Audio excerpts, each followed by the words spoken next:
Power of Vision, 3 Keys to Mastering Your Results. First, I know we've talked about this a little bit, but you can go ahead, if you've got your camera on, just go ahead and raise your hand if you have some area of your life that you'd like to improve. So, and I'm going to assume that the other two have their hands up, and I do as well. You know, I'm not only a teacher of this, I'm a student of it. And I think that's why I love this so much, is it's no matter how long I've been doing this or how many times I do this workshop, I learn something new every time. So now I want you to consider if there's anything in the past that you have ever strived for, a challenge that you've set for yourself, a goal that you've set for yourself, and you've achieved it. I want you to raise your hand. So a challenge that you've set, a goal that you've set, and you've achieved it. Have you done that?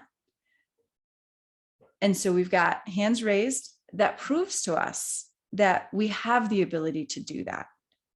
We can do that. So you've already got evidence in your back pocket saying whatever goal you set for yourself, you're able to achieve. So in today's talk, I'm going to share with you 3 tools to help you achieve your goals. Greater clarity. You're going to gain greater clarity on your goals and dreams, and you're going to be able to feel more confident in your abilities. And so we've already done this question. Really quickly, I'm just going to introduce myself because there's 2 people who are new to me this morning, which I love. So my name is Courtney DiMatteo. I am a certified life alignment and business alignment coach. I have multiple certifications through a few different outlets for life coaching. Prior to that, I was a school teacher. I was a physical education, a health education, and a character education teacher. I also have multiple counseling certifications. And prior to that, I had a career in marketing. And then prior to that, I was a dance teacher and a studio, assistant director. And so I say all of that to show you that I have had many, many lives in this one life and many, many past experiences that have all led me to this place right here, right now.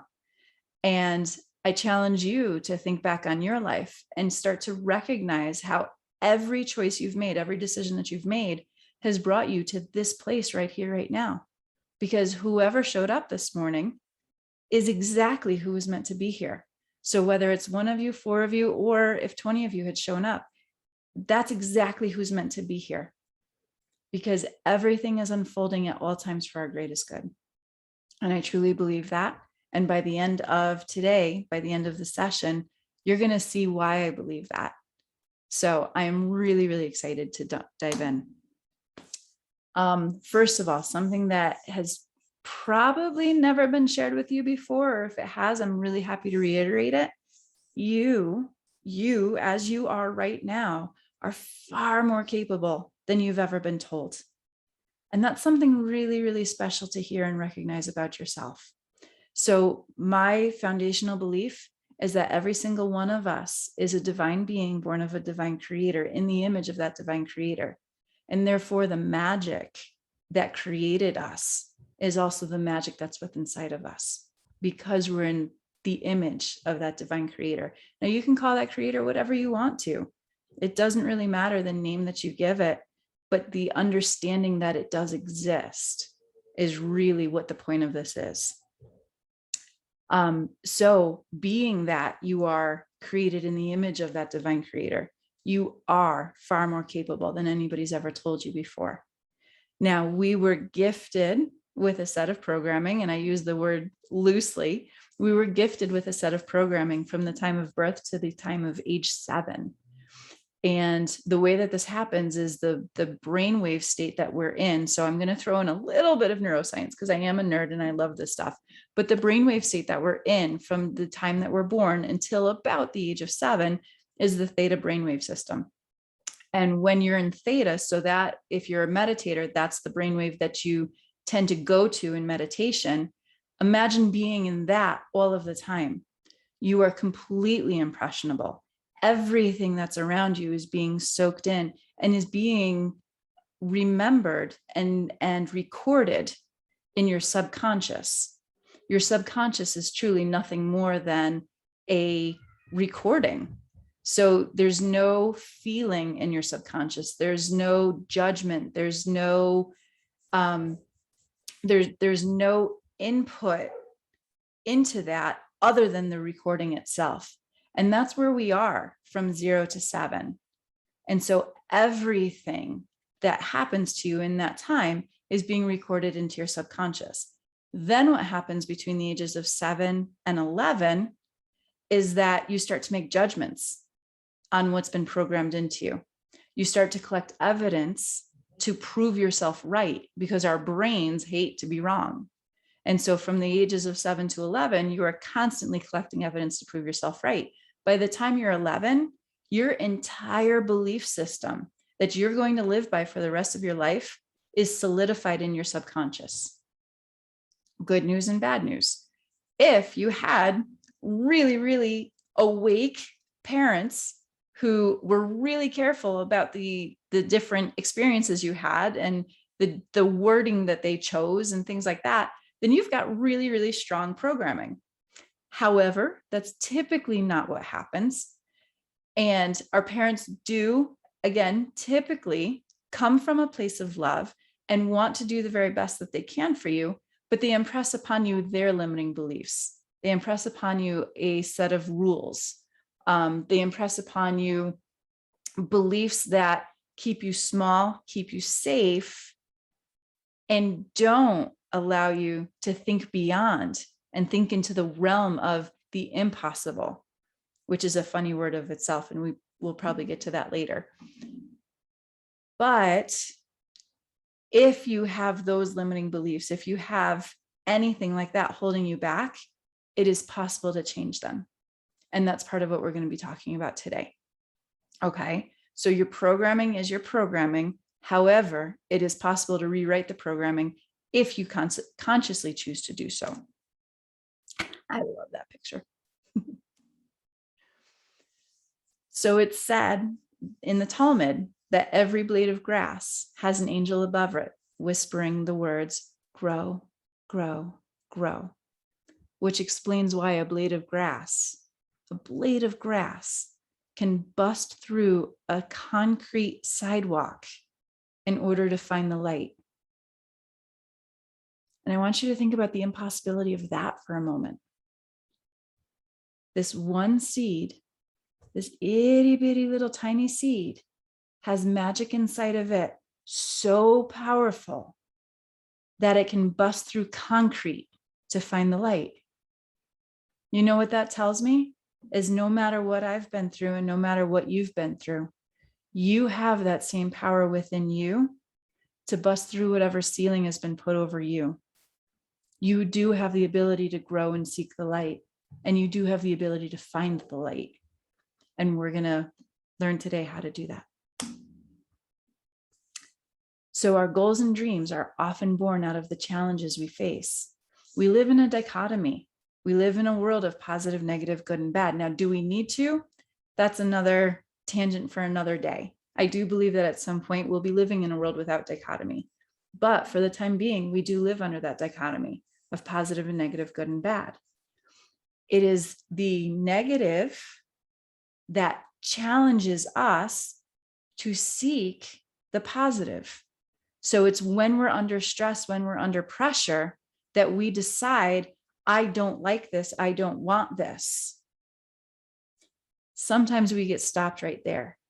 What I'm going to challenge you to do is start listening to those longings, start listening to those discontents, and turn them into wants. You've recognized what you don't want. You've recognized that you don't want to work at your job anymore. That's a discontent. Now, if you look at the longing, I long for, I want, is the opposite of the discontent that you're sitting in right now. So we're going to start exploring that. What is the longing? What is the signal? So the discontent, the longing is a signal for what it is you really want. And unless we know what we want, we are not going to know how to get there. We're not going to know the steps to take. The pain of your problem, excuse me 1 second, sorry about that.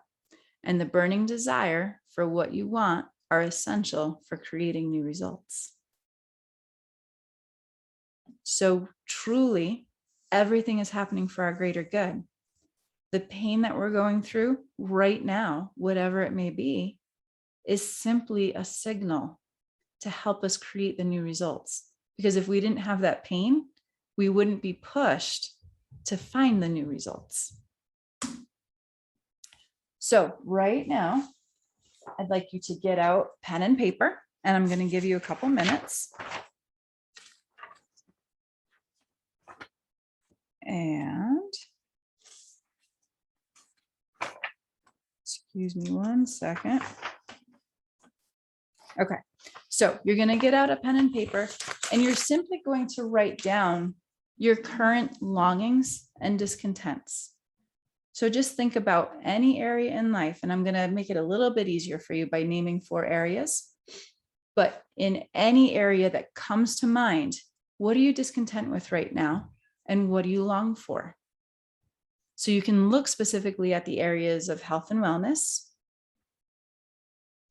of relationships, of career,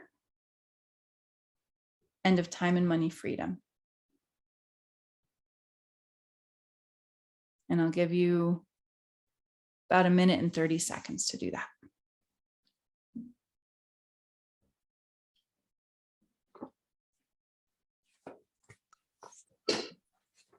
Hey, Courtney. Yeah. It was writing down longings and discontents, right? Longings and discontents. Yep. Okay, thank you.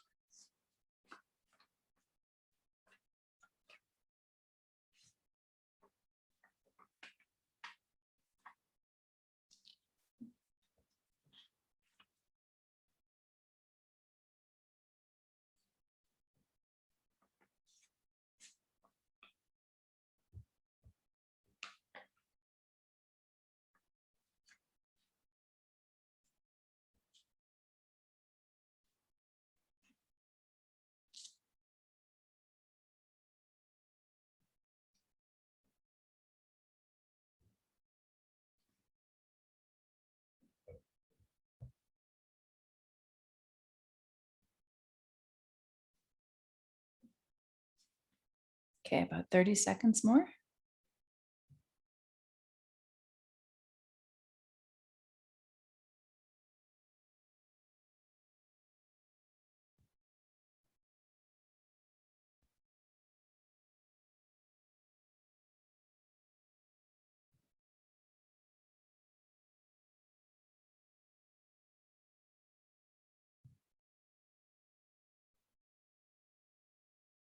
Okay, go ahead and finish up with what you're writing right now.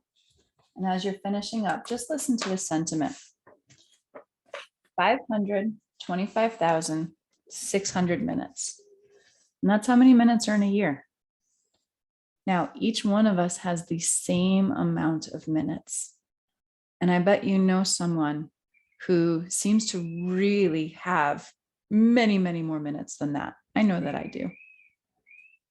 But they have the same amount of minutes as you. It just comes down to, how do we decide to use those minutes? Now, have your last 365 days look the same as the 365 days before those and the 365 days before those? Or have you been using your power of intention and your power of creation to create the exact 365 days that you are looking for?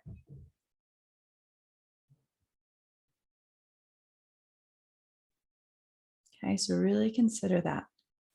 We have a choice. We can either live by default or we can live to create.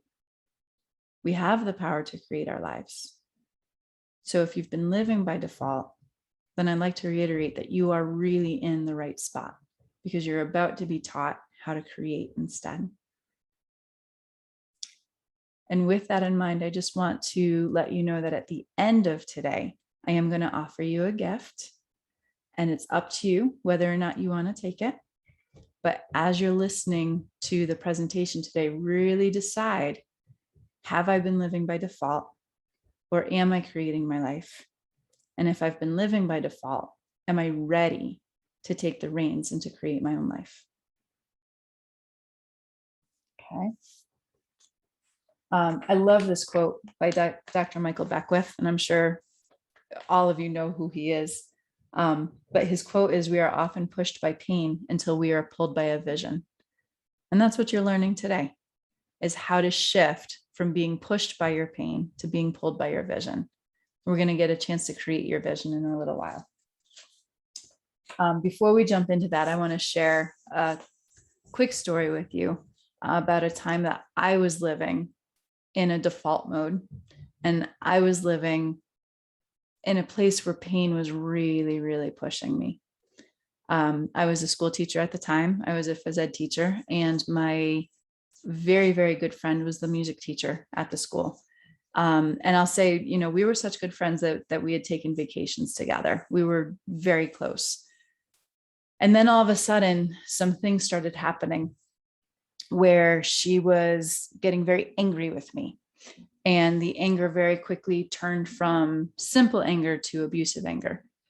And when I say abusive, it wasn't only verbal, it was also physical, and it happened at school. One particular example that I remember is we both did bus duty together, and we had about 300 kids in the gym at the time. And she had gotten on the microphone and started screaming at me. I mean, just in like uncontrollable, crazy, crazy woman screaming at me in front of 300 students.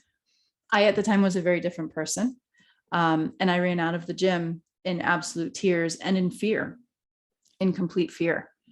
And the next day, she did it again, but this time I was much closer to her, and she actually started pushing me as she was screaming at me.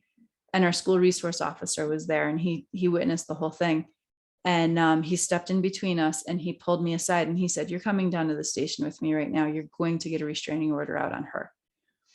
And again, I was a very different person at the time, and, wide-eyed, terrified. And I said, "No, I can't do that.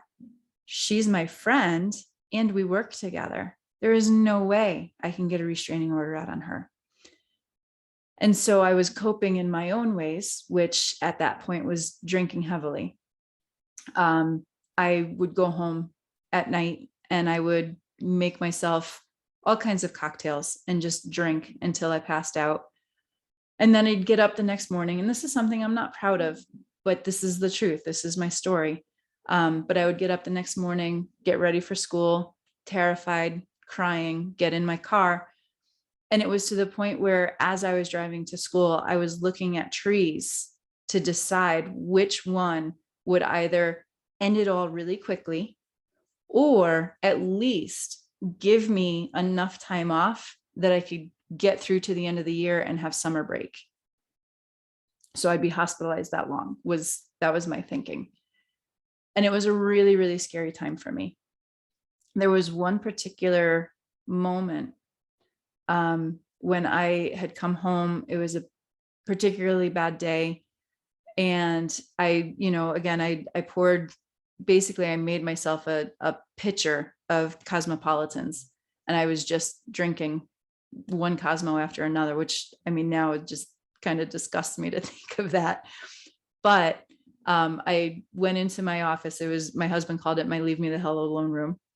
And I started bawling, and I'm curled up on the floor of my office in this fetal position. And I'm crying in a way so that my husband wouldn't know that I was crying. It was this weird thing. He knew things were bad. He didn't know how bad they were. And I didn't want him to know how bad they were. And so I remember this like silent sobbing, this silent heaving that, uncontrollable, but for some reason I was able to control the volume of it. And in a moment, I simply looked up and I said, "Please help me," in this weak, tiny little voice, "Please help me." And in that moment, my phone rang. And it was this one person that I would have answered for. Her name is Beth. She's my aunt. She's also a life coach. And she called me. She just knew to call me in that moment. And I still, to this day, I credit her with saving my life, because at the point that I don't know that I would have woken up the next day. I truly don't. I question whether or not I would have let myself go through. And so, in that moment, she was able to offer me a thread. The thread was strong enough to get me up off the floor. And I sat down on the couch. And she talked me down. She gave me enough strength to get me through the night. And then the next day she called me and we talked again. And that thread turned into a yarn. And we talked again the next day. And eventually this thread turned into a rope, which pulled me up onto my own 2 feet and made me strong enough to continue on and to keep going on my own 2 feet. And that's truly the reason why I do the work that I do today, because I honestly believe that a life coach saved my life. And if I can do that for one other person, then I feel like I've completed my mission. So I share that with you so that you, number one, you can hear that I've absolutely been in low places. And now I am so grateful. I am so eternally grateful that I had the one voice that gave me the rope that pulled me through so that I could do what I do now. And I truly feel like that power that pulled me through, I know that it was my aunt who shared the words, but I also know that she was channeling something greater. And so that channeling of something greater is what I'm continuing to do and really looking to pass on to other people. With that, I learned how to create my life rather than live by default, because I was absolutely a victim. There is no doubt about it. I was a victim in that story, and I didn't want to be a victim anymore. And so I took this exact class that I'm sharing with you now, which shared with me how to start creating my life, how to start setting intentions and start believing in myself so that I could have the life that I have now, which is living where I want to live, having the husband that I want to have, having 2 beautiful children, owning a business that is thriving and successful, and helping so many other people to do the same. And so again, I'm so grateful that each one of you have chosen to be here today, because you're helping me complete my mission. So with that, we're going to shift. And on. Courtney, I just want to say, I threw it in the chat so I wouldn't forget. Just thank you for sharing that so vulnerably. And I just could relate so much to the times when I was in an abusive relationship. It wasn't trees, but it was like medians and things like that. And I just thank you so much for that vulnerable sharing. And then also, I love your Aunt Beth. I still listen to her chakra or her tonality music that I got from her way back. So thank you for sharing that. Oh, you're welcome. You're welcome. Beth, she is powerful. She's incredible. Okay, so we just did that. So now with that story, my promise to you today is to be fully here and fully present for you. And again, I have a gift for you at the end that if you choose to take it, you are very, very welcome to. And I'm excited to share this gift with you. But I want you to know that no matter what, no matter how long our time is together, whether it's just these 2 hours, or if it's like Maral and me, Maral was my very first life coaching client and is still here today. Nancy has been with me for a number of years as well. So whatever amount of time that we're meant to work together, know that I'm here for you. I'm 100% present for you in this moment and in any moment that we work together. Okay, so this is a fun part. Let's play a game. In 30 seconds, I'm going to show you a game card. And in 30 seconds, I want you to see how many numbers you can find in consecutive order. Now, some people like to actually use their finger, feel free if that makes it easier, or you can just look at it and go ahead that way. But you're looking to go from 1 to however many numbers you can collect in 30 seconds. Okay. And really remember what that final number is that you get. Okay, everybody. And is ready? it supposed to be, are they actually together on the screen, or are they all They're not. jumbled They're up? Okay, gotcha. That scattered makes all sense. over the place. Okay, you ready? Set, go.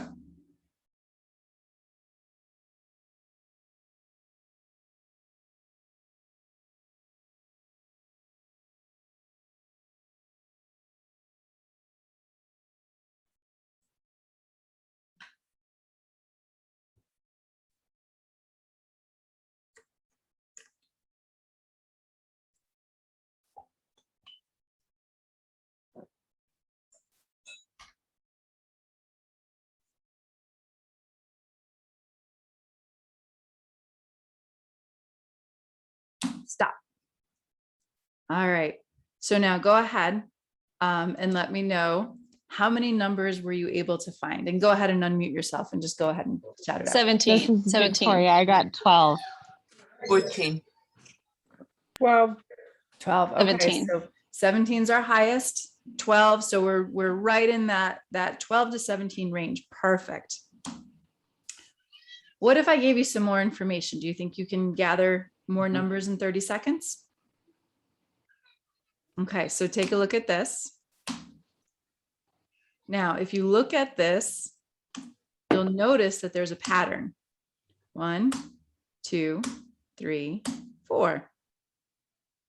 Okay, everybody see the pattern? All right, so you've got this information now. You're going to get a chance to do this again. So you're going to count how many numbers you can get up to in 30 seconds using the pattern this time. Ready? Go. Oh, wait, go.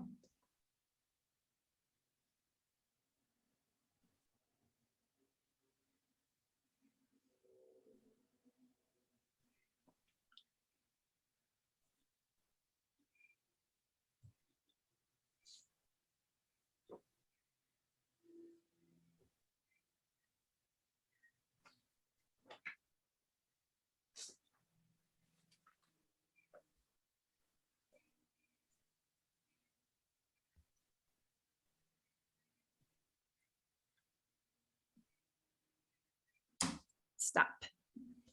Okay, did you do better this time? Yes, 30. Yes. Oh, 32. 29. How much, Yes. Victoria? I got 17. My eyes continually for the first 5 times or so, my eyes continually, I would go the first quadrant, second quadrant, and then I would flip at the third. Oh, okay. So I kept going to down to across to the left instead of the right. Like my eyes were just like, nope, this way. And it was like, okay, you know the Ooh, pattern. there's a So good that was an lesson in that. interesting, that was an interesting, wow. Okay. Okay, we might play with that in a minute. Okay, and Kelly, how many did you get? 32. Excellent. Nice. So almost everybody doubled, but everybody improved. Yes? Okay, so what changed? What changed from the first one to the second one? I knew I had a specified target to go towards instead of the whole screen. So you had a strategy. Okay. Yeah, I had Anything a else? direction to focus my eyes. It narrowed the field. Okay. And I felt like I had a practice round, so I knew what I was looking for. For the Okay. first 12, I went twice as fast. Okay. All right. So more information. All right. Anything else that you noticed that changed? I think that because there was definitely an increased benefit in knowing where to look, but I think that I also almost psyched myself out a little bit because I was like, oh, now I know I'm going to get so many more. And I was almost looking faster than my brain could actually keep up with. My eyes were there, except for the reversal thing. That was weird. But Okay. I think I almost was oh, I have to, now it's going to be really fast. And so I was I don't know, definitely. This is fun. I'm liking this. Okay, good, good. So what this game shows us is that there truly are patterns everywhere. There are patterns in life. We just maybe don't have all of the information. And that's really what this vision workshop is all about today, is sharing with you patterns that exist that can actually help you expand your consciousness, expand your awareness, and accelerate the rate at which you are claiming your results, the rate at which you are gaining your goals. Okay. So when you have more information, it does make it easier, and that's a good thing.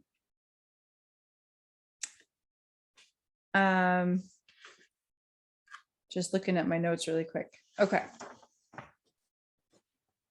All right. So Victoria, the idea that you kind of jumped ahead, you said you psyched yourself out, that you knew that there was a pattern, and yet you felt drawn to create your own pattern.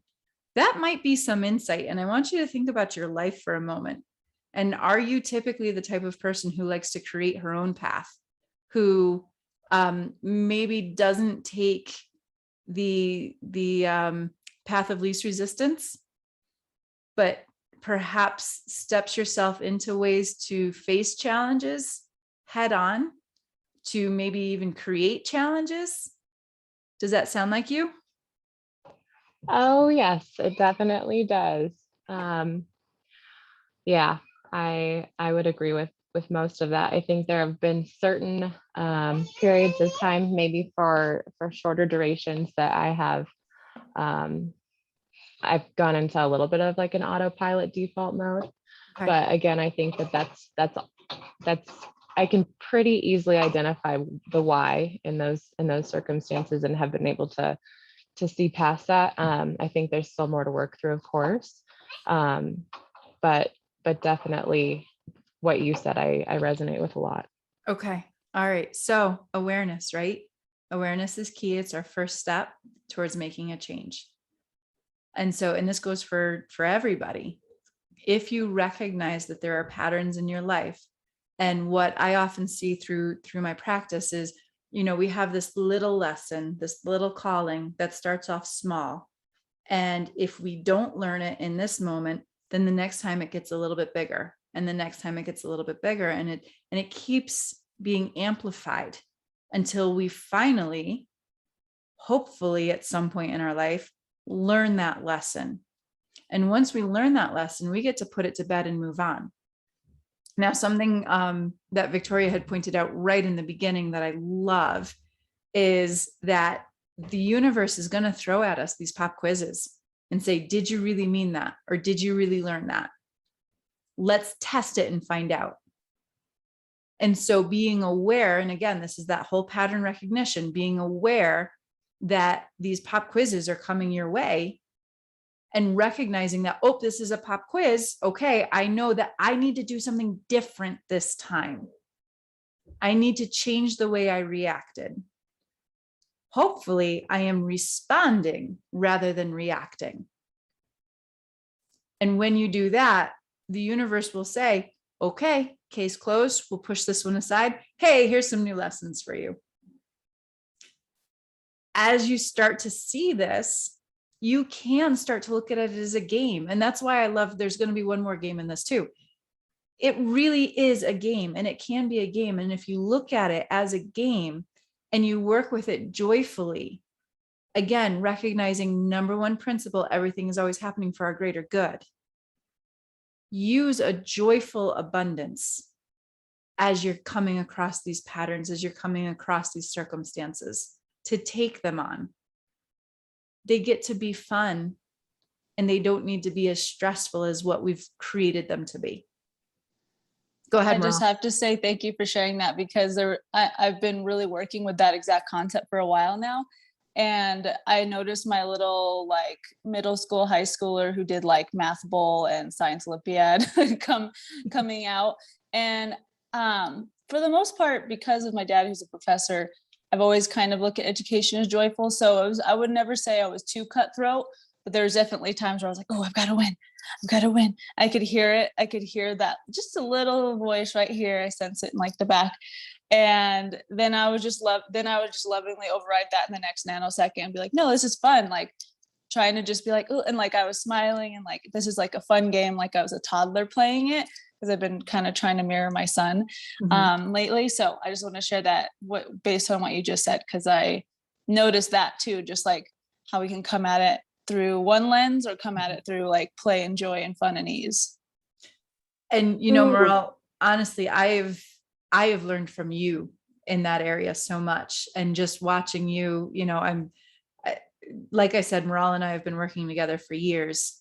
And so I just want to express my appreciation for the fact that you are so willing to put yourself out there and to share your lessons, because that's something that I truly look to you and say, the little voice in my head says, well, how would Meryl look at this? And that helps. Oh, I love it. Thank you. want to say too that you remind me of this joy of our inner child and how we squelch it when we don't have self-acceptance as the foundation of this self-reflection. That's something I have been able to teach others easier than give myself grace. Oh, isn't that the truth, Kelly? Man, it is so much easier to tell other people how to do things and how to live their life than it is for us to do it on our own. Thank you. Thank you for sharing that. Okay, so we just went over all of this. So now I'm going to preface this next one. And Nancy, you've been in my classes enough times to have seen this. I have friends in the industry who are life coaches who actually literally charge. I know one who is charging $50,000 for one session to teach this one next part. This is what I call the key to life. This is the secret of life. Okay.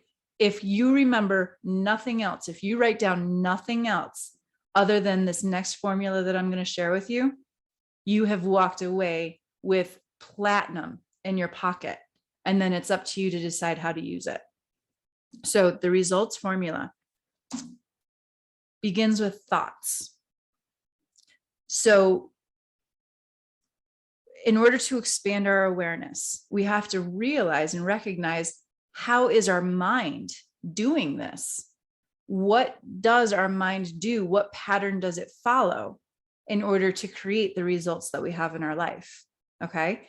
Now, this all falls on the premise of the results in our life are a reflection of what's going on inside of us.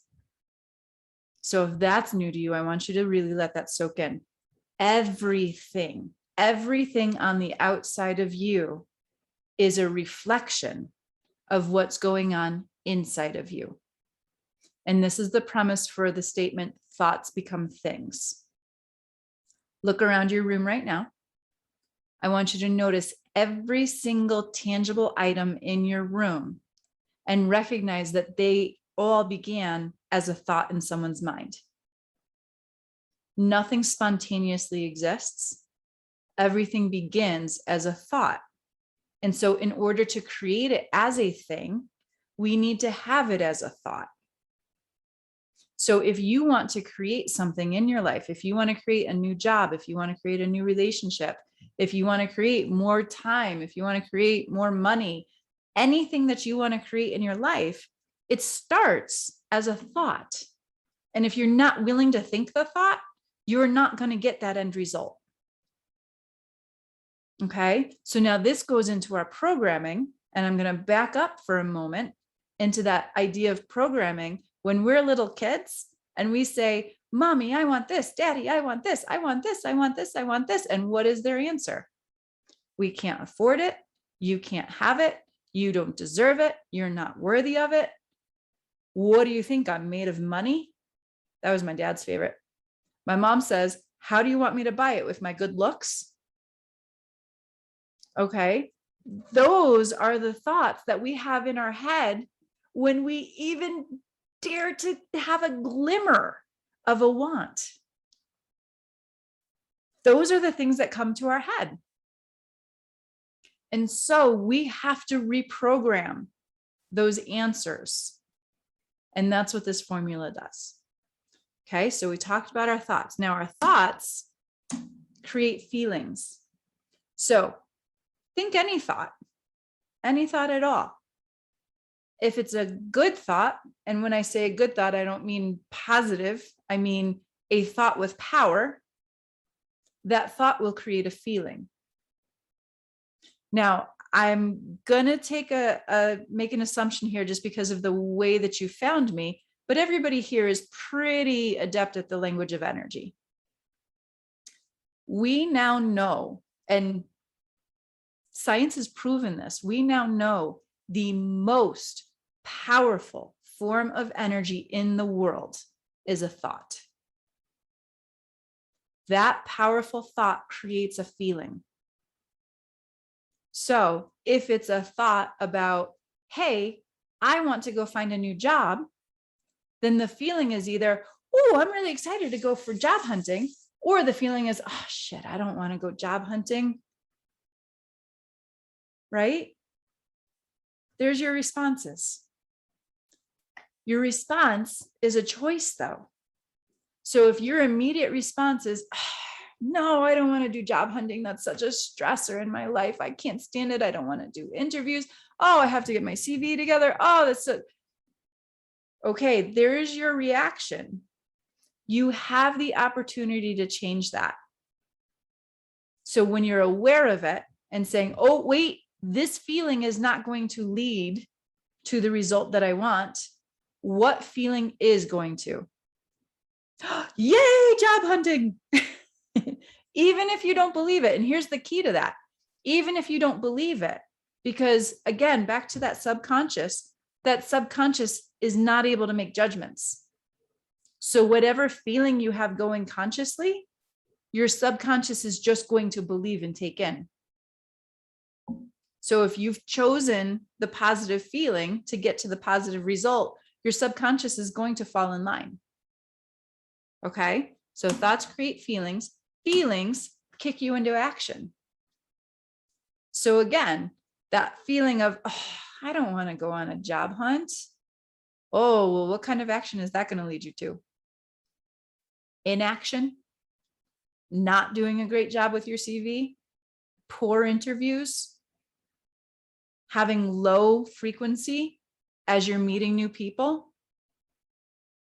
Okay, but if you change that feeling to, yay, job hunt, now your action is going to be, I'm going to put together the best CV I can. Hey, maybe I can do this really cool digital thing where, you know, I can have somebody video me and I'm going to start to email out this video CV of me and I'm going to stand out above everybody else.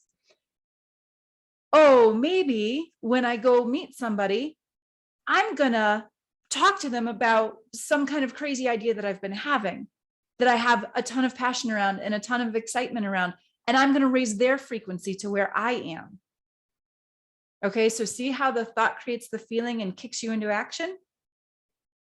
The action is what leads to your results. So whatever action you're willing to take will define the results that you're about to get. So now remember that whole idea of the outside is a reflection of the inside. Take a look at the results around you. If you don't like your results, trace them back to the thought that started them. There we go. Trace them back to the thought that started them. And ask yourself, was this a powerful enough thought in the direction of what I want in order to create the result that I want? And I guarantee you, if you don't like the results, then you're not going to like the thought. Results never lie. Okay, so actually, I'm going to back that up 1 minute. If you want to change the way that you see things around you, you need to change the thoughts that you're having about them. It all begins with a thought. Okay, now take this, and you know what? I didn't realize that I had the old one in here. If you will stick with me for a minute, I have an even better version of this that I want to show you because I've been working on it. I just have to remember where it is.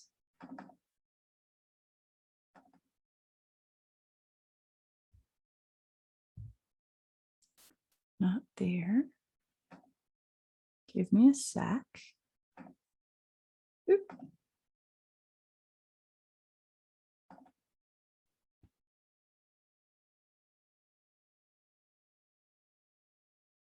No, I know that it's here somewhere. So basically what I've done is I've taken this linear formula and I've turned it into a cycle. Not there.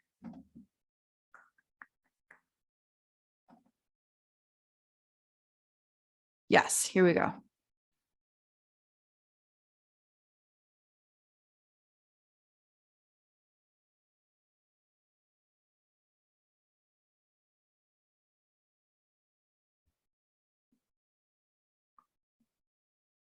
Okay, so I'm going to share this with you. So this is the rudimentary version. I don't have my animated version up, but I'll talk you through it. So we have up in this top circle. Can everybody see my arrow? Yes, I can. Okay. So this top circle here is thoughts. Okay. And it's cyclical, creates feelings, kicks you into action, which creates your results. Your result lends to the next thought. So now think for a moment, if you have a negative result, a result that you don't like, that result is going to kick you into a negative thought. Okay. Easiest example. Your bank account goes in the red at the end of the month. What thought is that going to lead you to? Oh no, I need to make more money. Well, what kind of thought is that? That's a lack thought. Okay. Because my bank account is in the red, I need to make more money.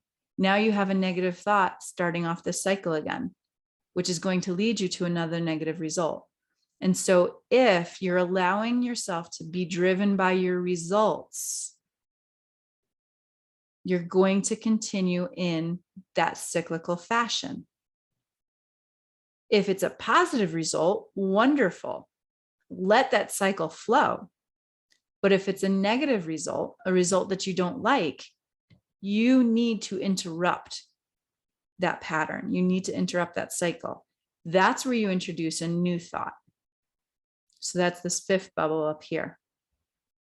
This new thought needs to be a strong intention and one that you send in with pure positive energy, making sure it's not coming from a place of lack, but that it's coming from a place of confidence.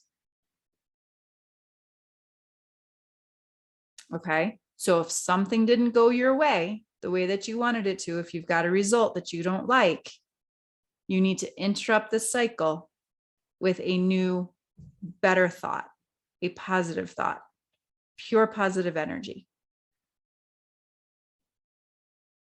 Okay. So that's your $50,000 lesson right there. Now, what questions do you have about what I just shared with you? One I just got is our thoughts of others. And I am applying it to two specific areas of my life that I had in discontentment. And I've been realizing that like whenever I catch myself, what I call projecting or creating a projection, like, okay, I've been able to stop myself. And then now I see that even just the thought, sometimes they're automatic, and that's where we have to start to reel it in. Yep. So just even replacing it. So like, I'll just share briefly one about my mother and one about my partner. And with my partner, I have this thought sometimes, I'm like, well, he's not ready for this spiritual concept. And I totally am projecting that. And so I'm just saying, so even if I don't believe it, saying something like, oh, he's totally on, like, he's going to be jazzed by this concept and he's going to want to have a really in-depth conversation about it. So yeah, I just got that I could actually replace it, even if parts of me don't believe it. And so that's what I'm going to try on now. Okay. So it's interesting when you bring in another person, right? Because we have co-creators, but we can't create for someone else. So you can't create for him the excitement of whatever spiritual concept you want to share with him. Okay. So look for a statement or a thought that makes it okay no matter what his reaction is. Does that make sense? Yes. Okay. I'm going to think on that. So play with that. And if you come up with it, feel free to bring it back to us. It does get sticky when you're adding in a co-creator. It does make it a little bit more difficult, I think, for the wording of things sometimes. But at the same time, that's our challenge to become better, right? It's a growth opportunity when we're trying to co-create with someone else. So I love even sharing this one formula with them and showing them, hey, this is what I'm working with right now, right?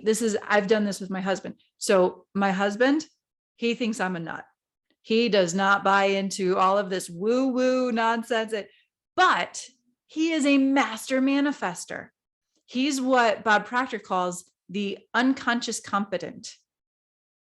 He does this stuff without even knowing he's doing it. And you know what that means? He's better at that. He's better at it than I am. And that's Did the I same get- thing with my partner too, Okay. in many ways. Yeah. Yeah. We get too much in our heads about following the rules and doing it the right way. And my husband says, I want this. And he goes and he figures out how to get it.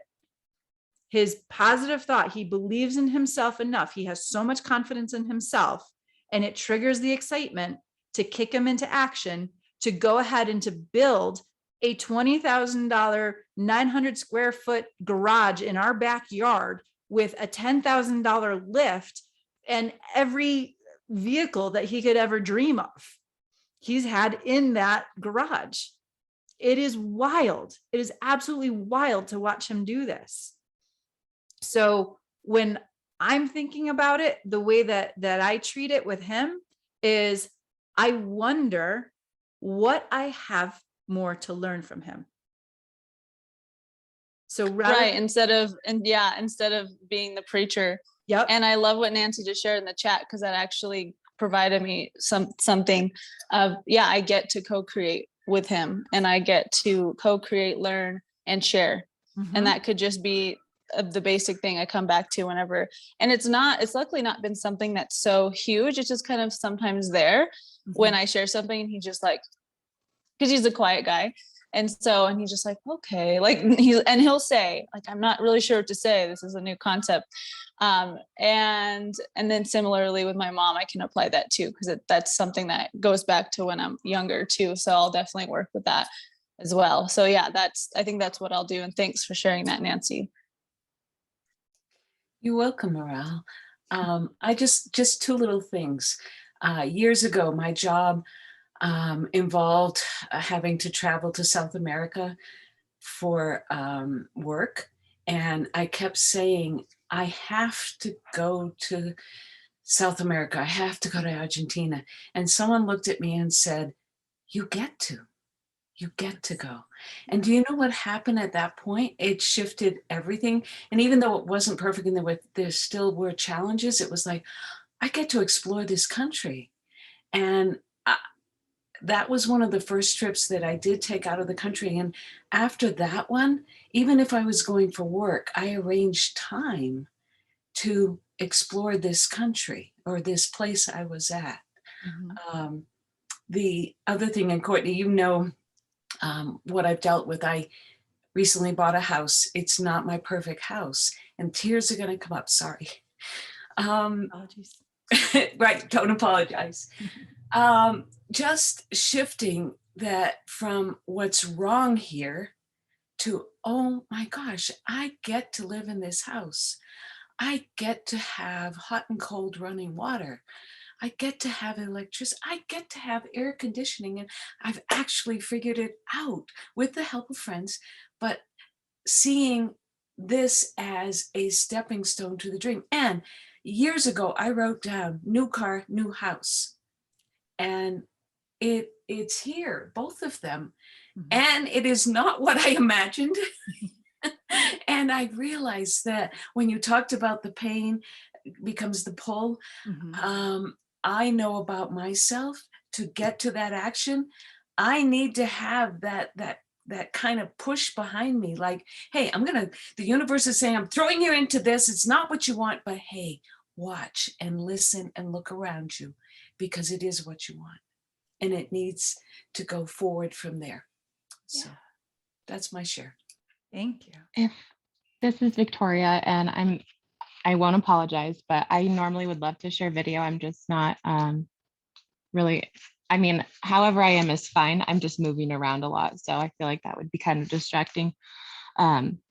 So that's why my video is off still, but I have been present as much as I can, and something that came through to me while you were speaking, Nancy, which thank you for sharing. And I feel so close to you, and like I have known you, and I feel that often with many people. And I know that that's part of our beautiful energy matrix that we create and exist within. But there is a past version of yourself that is so proud of you right now. And I have a whiteboard in my living room, and I wrote that on there, I think 2 months ago, because I was trying to do kind of the same thing where you had shifted your perspective and realizing that what you once thought you lacked, you now have.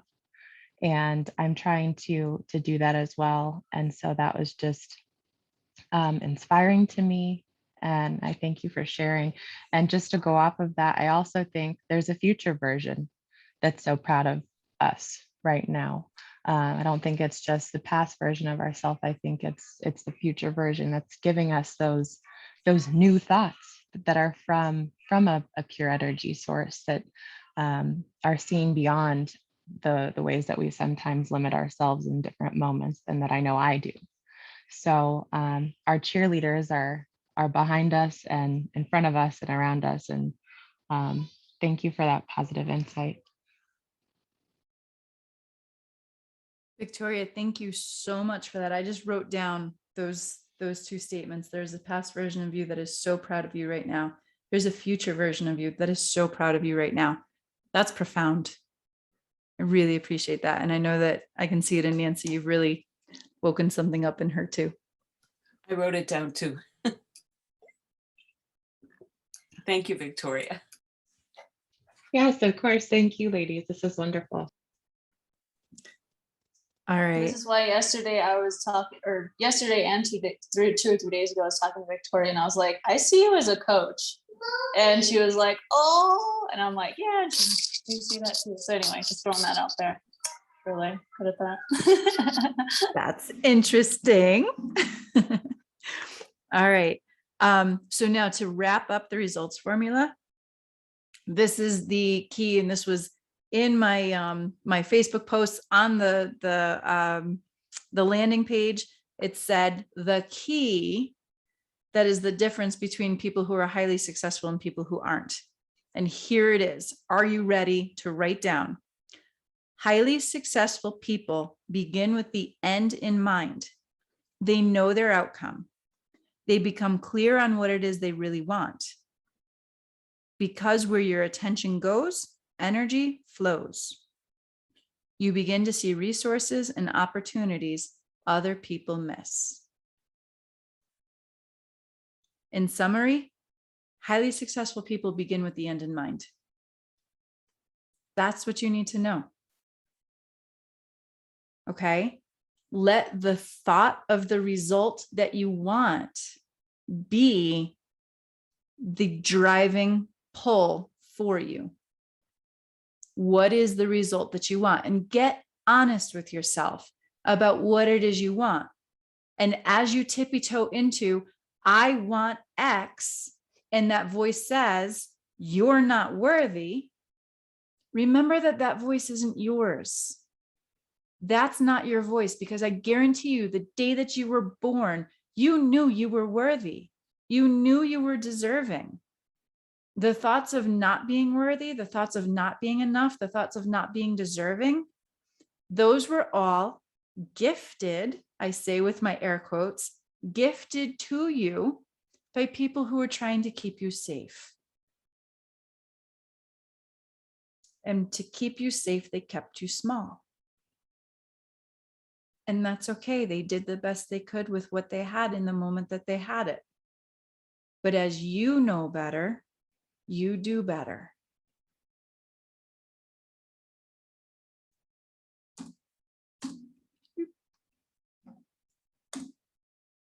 Okay, so we're going to get into, you're going to learn 3 dream building principles today. There's 10 in the actual full course that I teach.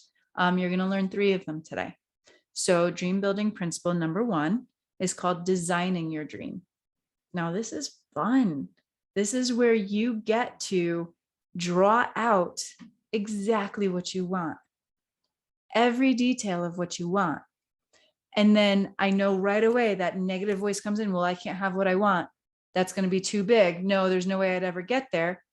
You simply put at the bottom of your design, this or something even better still. Thank you. This or something even better still. Thank you. Because that allows for whatever is meant to come to you.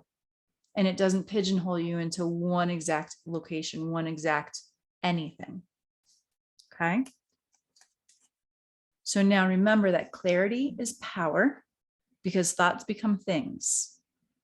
So we need to create the thought in order to achieve the result. So I invite you to give yourself permission to imagine like you did when you were a little kid.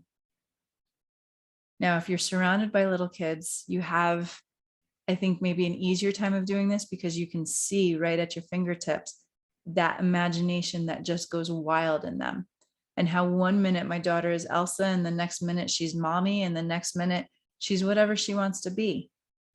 She goes through costumes probably 3 or 4 times a day at this point, because her imagination just lets her be exactly who she wants to be in any given moment. And if you call her by the wrong name, she will correct you. She will say, no, I am not Lainey. I am Elsa. I am Jessie. I am whoever she wants to be in that moment. And now I'm going to give you permission to go ahead and do that exact same thing. I may know you now as Moral, as Nancy, as Victoria, and as Kelly. But if you say to me, no, I am not this person that you see before you right now. I am, claim it, own it. Who is the higher frequency person that you are trying to become in order to achieve the dream that you're looking to become, that you're looking to achieve? Okay. So nothing is impossible. No dream is too big.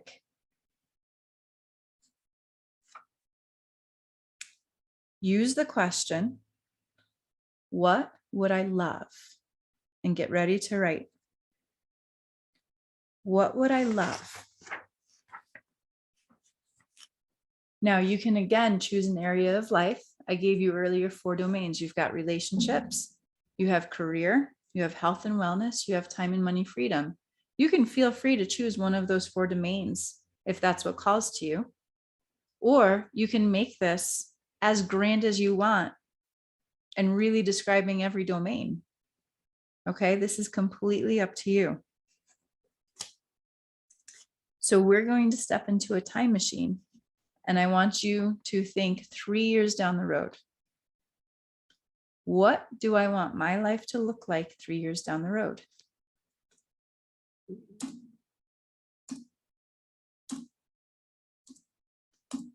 Just going to catch our PowerPoint up to where we are.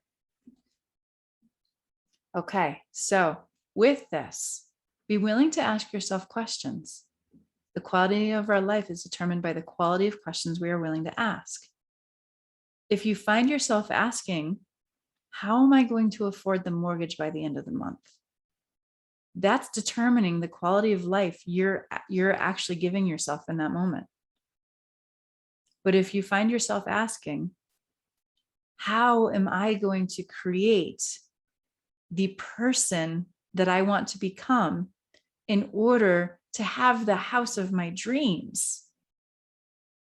That's determining the quality of life you are about to step into and you're about to live in that moment. Remember, thoughts become things.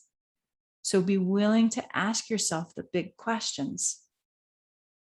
I know you've heard the statement, it takes as much energy to think small as it does to think big. Go ahead and think big. I'm giving you that permission right now. So now I'm going to give you 2 minutes. And I want you to start off at the top of your paper with, I am so happy and grateful now that. And in 2 minutes time, you're going to write in the present tense, 3 years from now, exactly what you want your life to look like.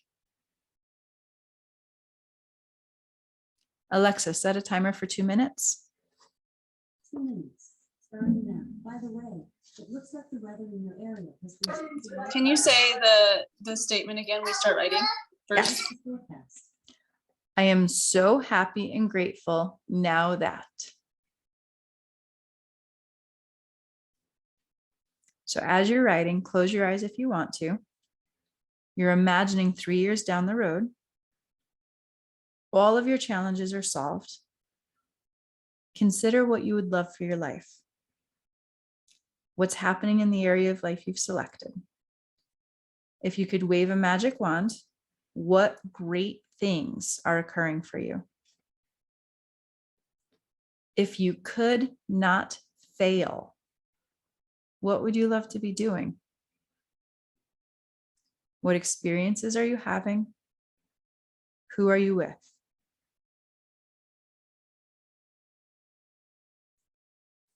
See it, feel it. Write down the emotions that this brings up for you.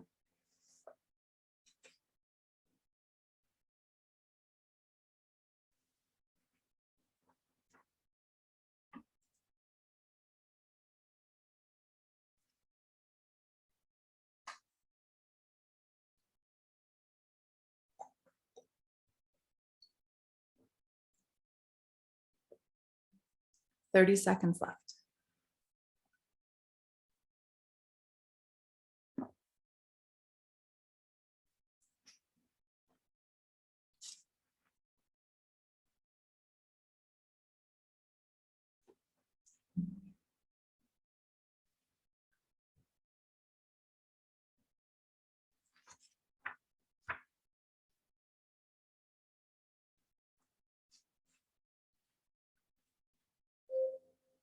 Okay, time's up.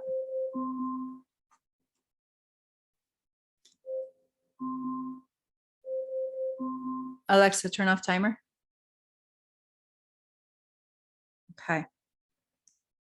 Now recognize that what you just wrote down in the last 2 minutes is you seeking the light above the cement. You just took the first step in breaking through the cement that has been holding you back and holding you down.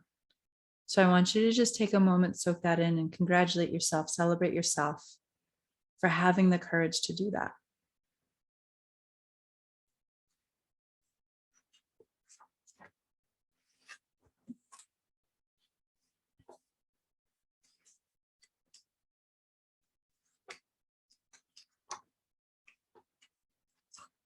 So in the mid 1800s, Ralph Waldo Emerson brought together a group of people in which he started the Concord Conversations. Now, if you don't know about these, they are fascinating. The people that he brought to his table are fascinating. What came of these conversations is fascinating, but we're going to focus on one particular person today. And his name is Henry David Thoreau. He lived an experiment in this house. So this is in Concord, Massachusetts. And for 1 year, he lived in this house very simply. He wasn't engaging with other people. He was simply living his own design life. And in this experiment, he came to this conclusion. I have learned this, at least by my experiment, that if one advances confidently in the direction of their dream, endeavoring to live the life they are imagining, one passes an invisible boundary. All sorts of things begin to occur that never otherwise would have occurred. One begins to meet with a success unexpected in common hours. New, more universal, more liberal laws begin to establish themselves around this person, or the old laws are rearranged in one's favor. Nevertheless, one begins to live with the license of a higher order of being.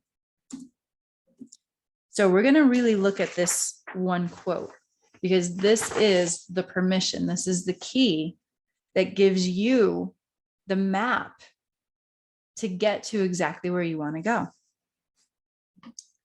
So if we look at this first part of the statement, if one advances confidently, okay? Now, first and foremost, that word if shows us that there's a choice. You can choose to advance confidently, or you can choose not to. You can keep living the same day over and over again, or you can create new days each day that you wake up. So if is key. It is your choice. And then the second big word in there is confidently. If one advances confidently. This is where we really get tripped up. Remember, thoughts become things. Thoughts trigger emotions. You are not going to take the same actions if you're timid, if you're depressed, if you're anxious, as you will if you're confident. And again, that's a choice. So if one advances confidently.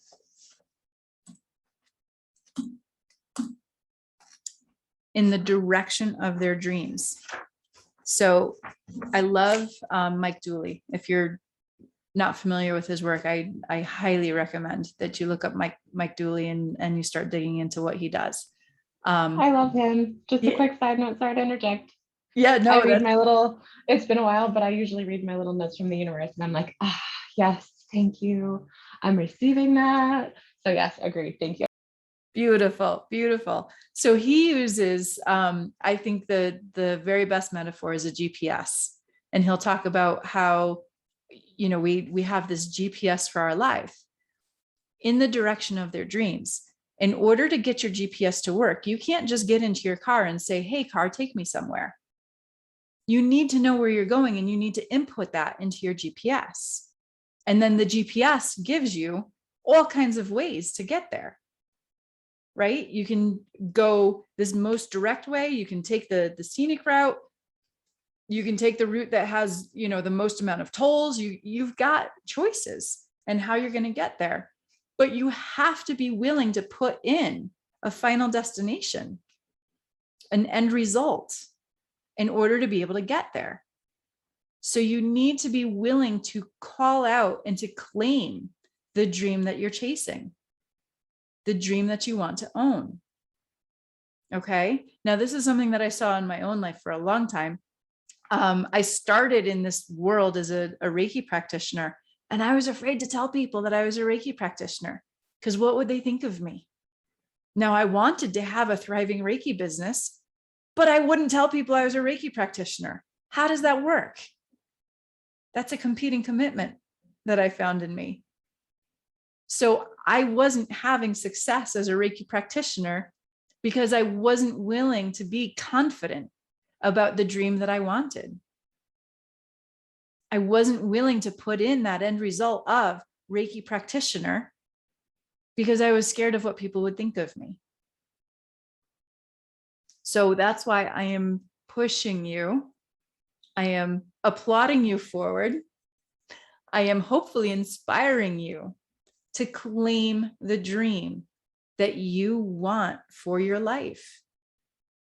I had she's still with me, another client of mine. She was working on Fort Carson.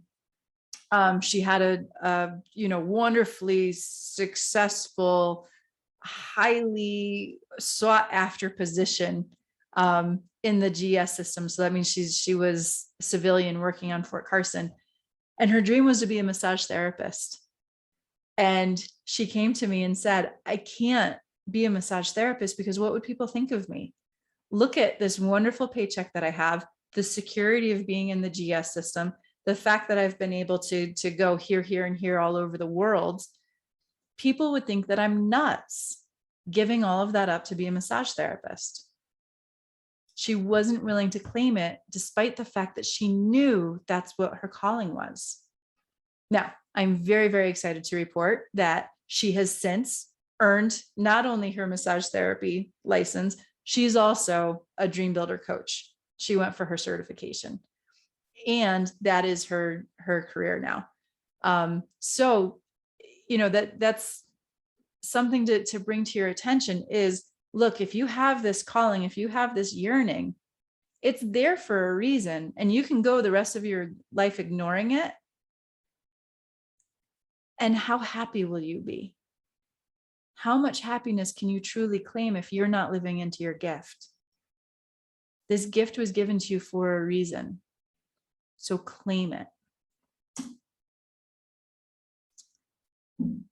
Endeavoring to live the life they are imagining. Now, we don't put a lot of stock in imagination. We think that that's child's play. Your imagination is the screen in which your thoughts become things. It is the mental screen where you get to see things come about, come to life. So if you discount your imagination, you're discounting a massive step in this process. Be willing to imagine, visualize what it is you're going after.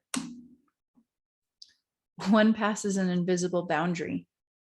This invisible boundary is fascinating. And the very best example that I ever saw of this was with my son and my nephew. They're 4 months apart. They were both learning to crawl about the same time. And in my house, I had a baby swing, and the swing had, apparatus that it was sitting on top of the legs and whatnot. But they kind of came down in a swooping motion and then attached to some legs. I'm probably not describing that very well, but just know that when my son and my nephew crawled upon this, they both saw something very different. My nephew saw a fantastically fun obstacle course for him to climb over. He was so excited to try and figure out and turn around and get down and go over. And he loved climbing over this obstacle course that was in front of him. My son, on the other hand, looked at this obstacle course and he saw a massive boundary. He saw something that was impossible to overcome. And he sat back and cried. Two different people, same apparatus, saw two completely different things. One of them saw the invisible boundary. The other one saw a fun obstacle course. This is perspective. You have that opportunity. With every obstacle that stands in your way, are you looking at that obstacle as something to overcome? Or are you looking at that obstacle as something to stop you? That's the invisible boundary. All sorts of things begin to occur. So I'm not going to jump too much into this because we're going to play a game that's going to show you exactly what that line means. All sorts of things begin to occur. When you're willing to look in a certain direction, things become more obvious to you. Unexpected and common hours, we'll get into that. Old laws are rearranged in one's favor. We have laws of the universe that exist whether you believe in them or not. They are working whether you believe in them or not. What you're learning right now is how to work them in your favor. These laws are always, always working. So if you are willing to dive in, you get to learn how to harness them and rearrange them so that they can work in your favor. The license of a higher order of being. This is the higher frequency that we talk about. Okay. If you are not someone who understands energy, please speak up now, because it's going to be a little bit more of an explanation. But if everybody here understands what I mean by frequency, I'm just going to keep going. Okay. So Nancy, just let me know if somebody pops something in the chat. But the license of a higher order of being, your dream that you are going to achieve right now, the one that you've written down, that dream is at a higher frequency than you're at right now. Remember that, because if you were at the frequency of that dream, you would be living it already. Everything on the outside is a reflection of what's going on the inside. In order to achieve that dream, you need to raise your frequency to the frequency of the dream to experience it. You have to become that higher order of being. The quality of our life is determined by the quality of questions we are willing to ask ourselves. What questions have you been willing to ask yourself? And what questions are you now going to be asking yourself now that you have all of this new information?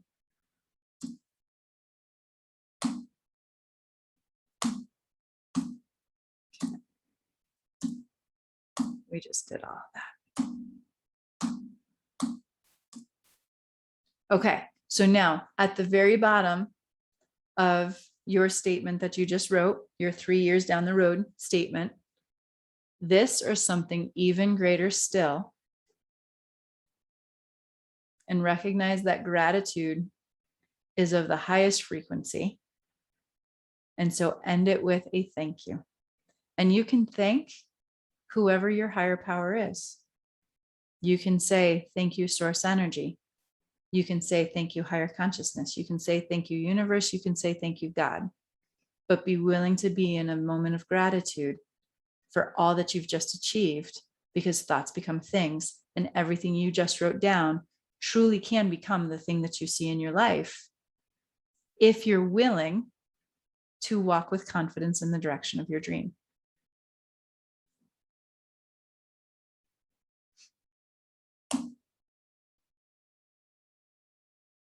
Everything is created twice, first in thought, then in form. Thoughts become things. Okay, so now our dream builder principle number 2, deciding for your dream. Anybody want to read that out loud? I'll read it. I love doing these things. This is like what my brain does all the time automatically. Good. According to research at Stanford University, it doesn't matter what order the letters in a word are. The only important thing is that the first and last letter be in the right place. This is because the human mind does not read every letter by itself, but the word as a whole. So true and funny and crazy. So many codes in our language. Yeah. So now how does that apply? And Victoria, this could be for you or for anybody. How does that apply to what we were just doing?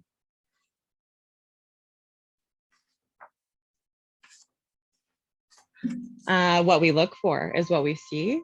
And so orienting our perspective in a different way so that we are consciously looking for the good, and also in like being that and noticing when we're not, and how we have the power to change that. And right now I think I'm working on trying to move past like in a moment, not overall, but in a moment, moving past okay, so let's say I have a reaction that I'm not proud of. And then I go into, oh man, I really wish I hadn't have acted that way. I wish I hadn't have done that. And then it's like the breaking the automatic connection of going to guilt or shame about how I didn't react the way I wanted to, and doing basically going off of what Maral was saying earlier, like in terms of projecting, switching it or replacing it. Mhm. So trying to understand what I would do differently next time, then doing it differently, and then being proud that I did. And I think that that's what I need to, well, I am working on it, but what I need to remind myself is that instead of holding myself back and doing the guilt and shame thing, finding what I can do differently and then celebrating it, like the celebration part, and recognizing, oh wow, I just made that shift. I did just do better than I did last time. And that was only 5 minutes ago or whatever. And being like actually proud. And then that self-worth starts to inch up a little bit. And so I think I'm in the midst of that a lot right now, especially with parenting, being you know, a mother to two amazing children that are also very, you know, they're very strong-willed, and they test me and teach me so much about myself that I'm like, wow, I am learning from them, and being grateful for their grace, and also realizing it's all part of the process. This is happening because it's supposed to. So yeah. So that one statement told you a lot. That was incredible, Victoria. Thank you. Thank you so much for sharing. Nancy, did you have something too? Yeah, kind of a light bulb moment.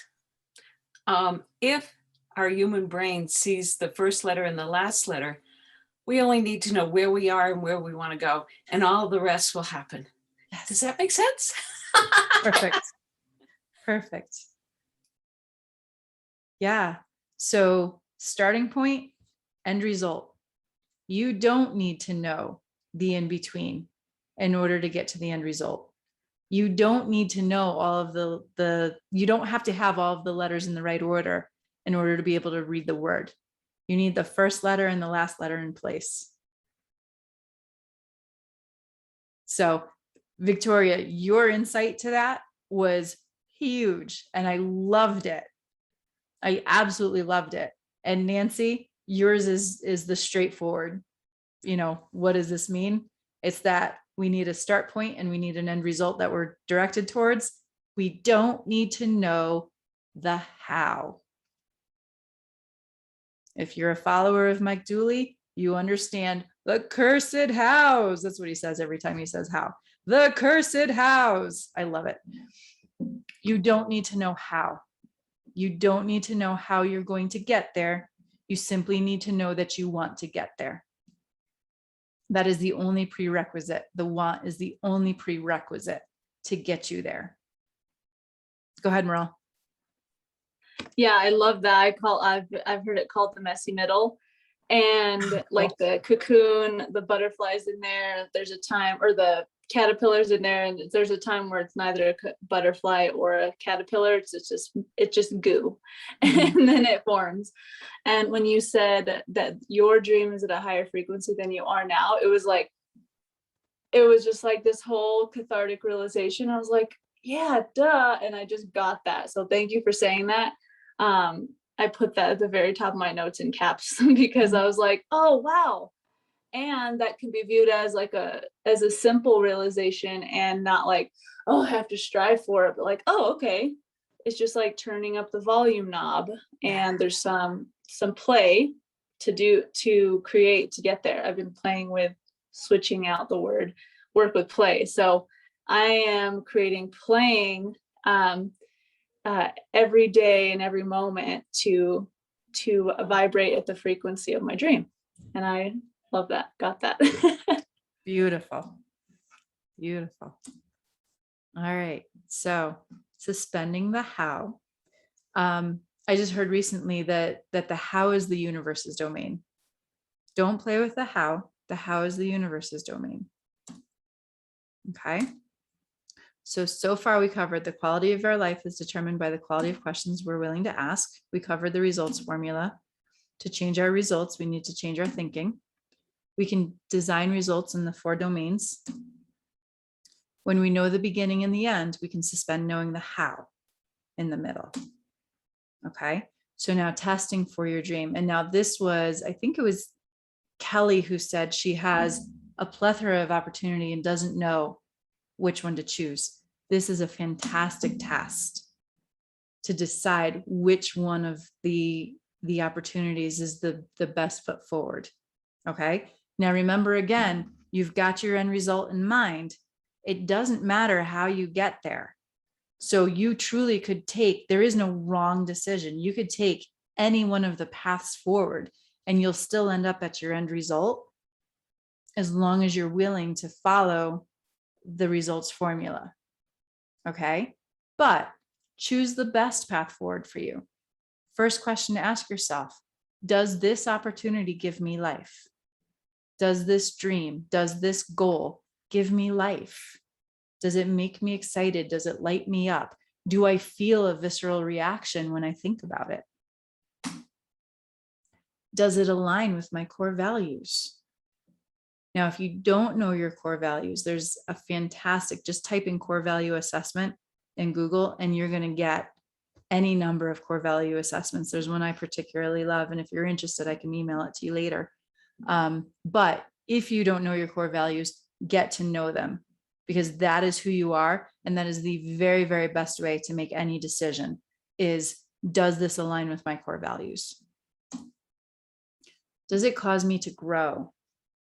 This is all about growth and expansion, right? That's what every opportunity that's put in our place is put in our place for. It's for our growth and expansion. So if you have a dream and you already know how to get there and you already know how to achieve it, it doesn't cause you to grow. That's not big enough for you. Challenge yourself to go to something bigger that you don't know how to achieve. Does it require help from a higher power? Again, I don't know how to get there. I'm going to rely on the magic that created me in order to step forward. Does it have good in it for others? We are born to serve. No matter what else, we are born to serve. And when we are truly living our purpose, which is defined by our gift, we're doing it in the service of others. So if this dream or goal or accomplishment is not in the service of others, again, it's not big enough for you. Challenge yourself to go bigger. So go ahead and put your dream that you just wrote or any opportunity that you have in your path in front of you up against this test to help you narrow down and decide what is the right step forward.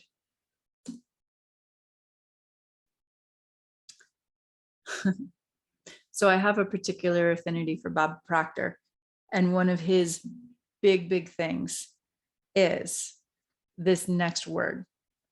There's a single mental move you can make, which in a millisecond will solve enormous problems for you. It has the potential to improve almost any personal or business situation you'll ever encounter. And it could literally propel you down the path to incredible success. We have a name for this magical mental activity. It's called decision. Make a decision. Decide to walk in the direction of your dream. Decide that you are worth it.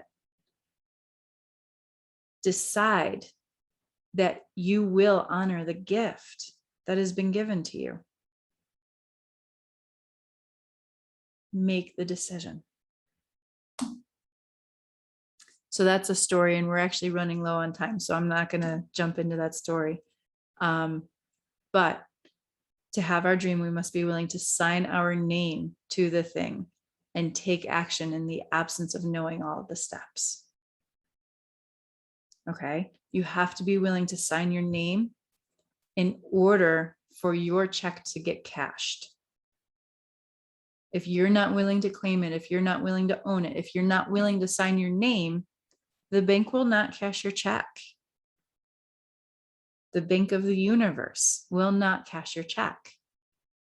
So now I want you to take that statement that you wrote before and sign your name and date it.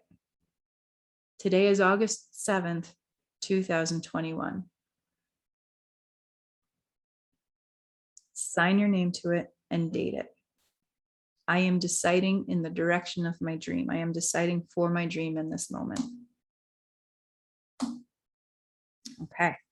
Dream builder principle number 3.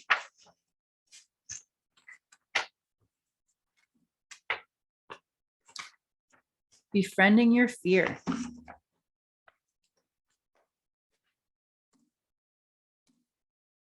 Okay, so now I want you to take a look. I'm about to show you a number of Time magazine covers. I want you to take a good look at each one of these covers. And just all you really need to recognize is the headline, the picture, okay?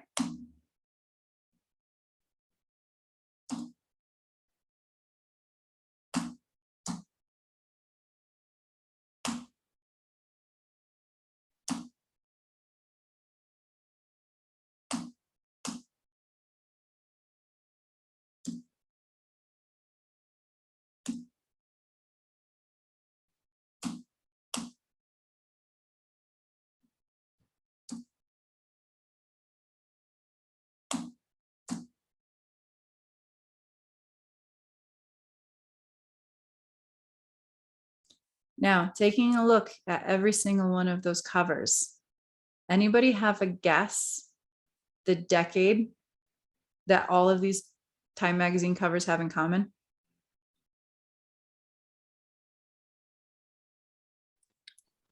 Either 90s or early 2000s, or maybe sooner. Okay, anybody else want to throw in a guess?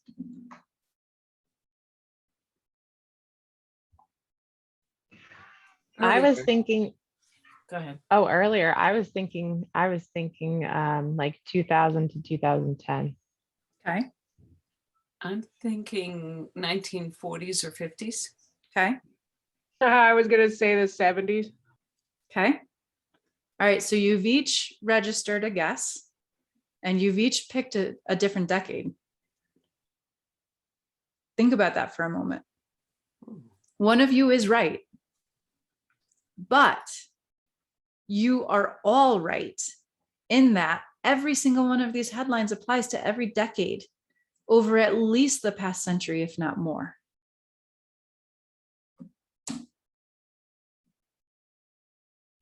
What does the media want us to believe? That history repeats itself and we're just here for the ride. Even more than that, That it's a black, black world out there and everything's going to pot. they sure do.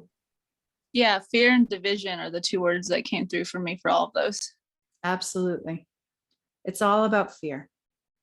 It's all about fear. It's about getting you to think small and stay small. All of those headlines, except for this one, were from the 1970s.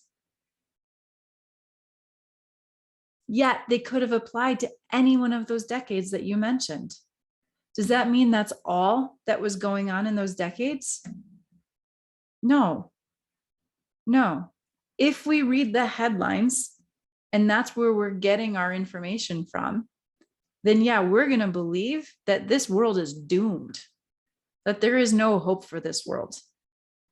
Everything is just going to collapse, and we're going to be lucky to see our natural death, right? That's what they want us to think.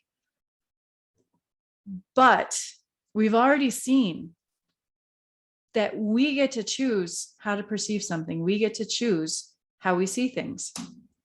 So it's time for another game. Okay, I'm going to reveal to you a card in a minute that has 3 different shapes, 3 different colors. I'm going to give you 5 seconds, and I want you to count how many red triangles you see in the picture. You ready?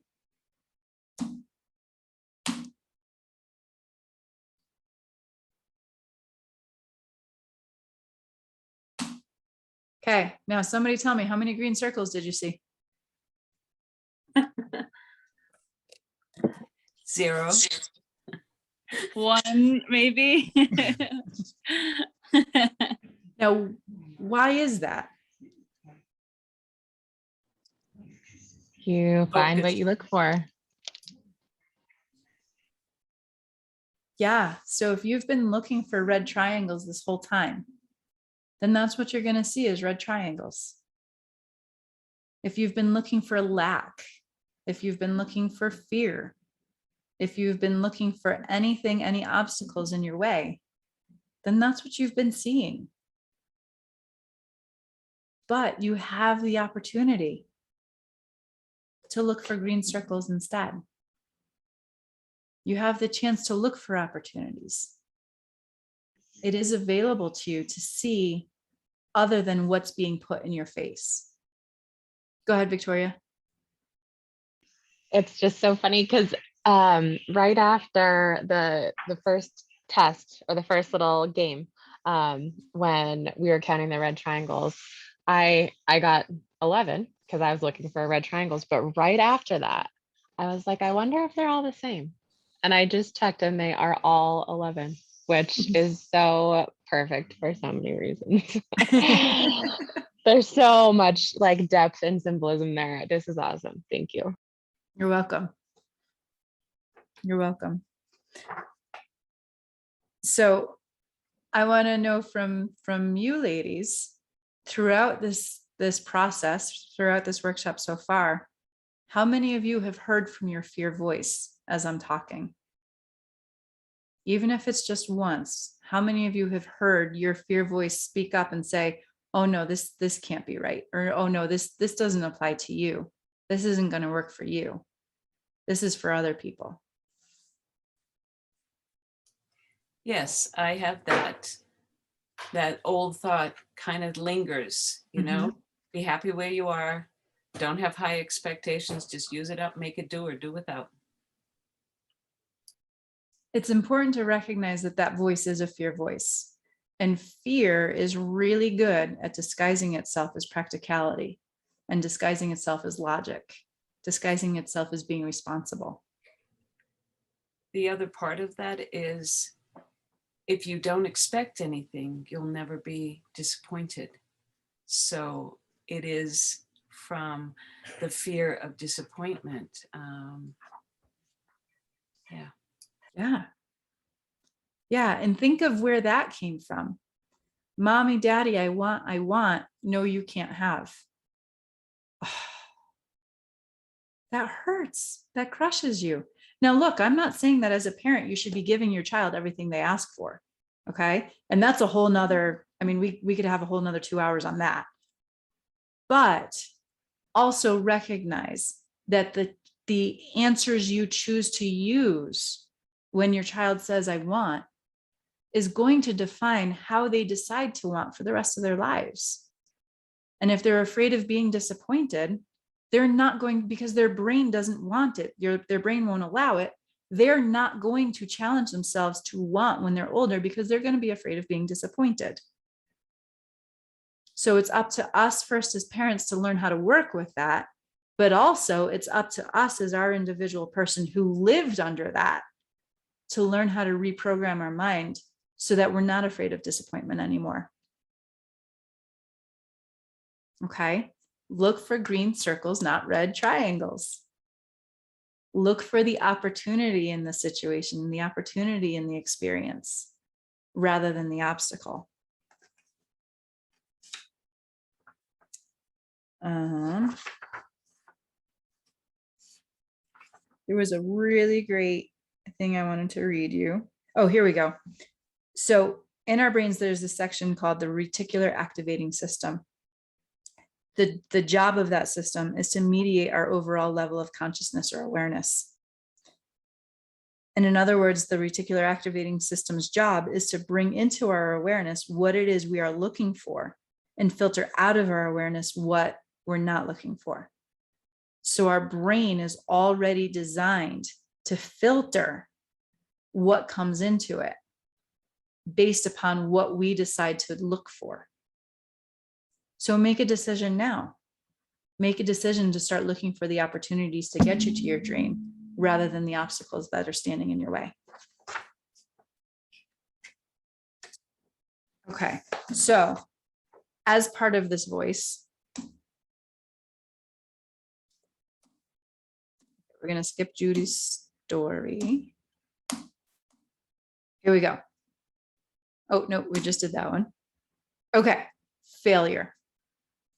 Has your fear voice said to you, but what if I fail? Have you heard that at all during this conversation today? Okay. So think back on your life. How many of you have had failures in your life? I know I have. Right? Back in, was it 2006? So I bought a house in 2004 or 2005. And then when the economy crashed in 2006, I had my house taken. And taken, let's reword that, because that would be the victim standpoint, right? My house was taken. No, it was actually for my greatest good. Nancy, you look surprised. Have I never shared this story with you before? Okay. No. Yeah. I and lost my house. I had the same thing. And I lost my house, but gained a better relationship with my kids because I moved closer to them. So did we really fail? Was it actually fail? I can remember sobbing to because it was before I was married to my husband, but he was my boyfriend at the time, my husband now. I can remember being in bed and sobbing. I failed. That's what I just kept saying over and over again. I failed. Well, now I look back and man, everything happened out exactly as it was supposed to. I wasn't supposed to have that house anymore. There was nothing I could do with that house because I was moving in with him. So it worked out, right? It wasn't a failure. It was a stepping stone to my next step in life. It was the universe closing one chapter for me quickly so that I could move on quickly to what I was supposed to be doing. So now take a look at your failure. Can you reframe it? Can you tell a new story around it? Maybe not right away. Maybe it's not going to come to you right now, but I challenge you to work with that. Yes, failure is a possibility, but no, failure doesn't mean that it's over. It's a course correction. It's that you were going in one direction and bam, that direction wasn't the direction that was going to get you to your end result. So let's just end it quick. Let's just let it be done so that you can course correct and shift into the direction that you need to go. Thank you, universe. Thank you for ending that so that I could turn my attention and put my energy in the direction that I should be putting it, so that I can get to the end result that I told you that I want so dearly. Thank you, universe.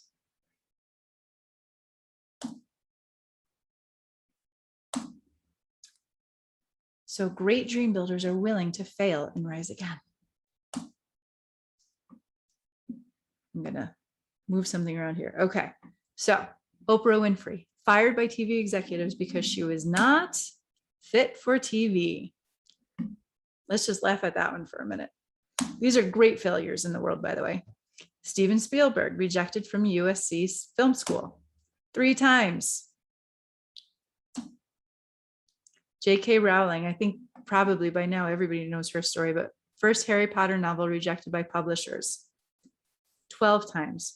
Also know that when she was writing Harry Potter, she was a single mom on welfare, and she was homeless at one time. Walt Disney, I love this one, fired from a newspaper for lacking imagination.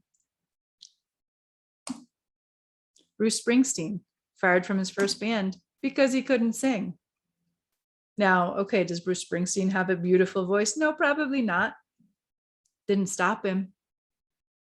Have you ever considered the number of famous singer-songwriters out there that exist who don't have a good voice?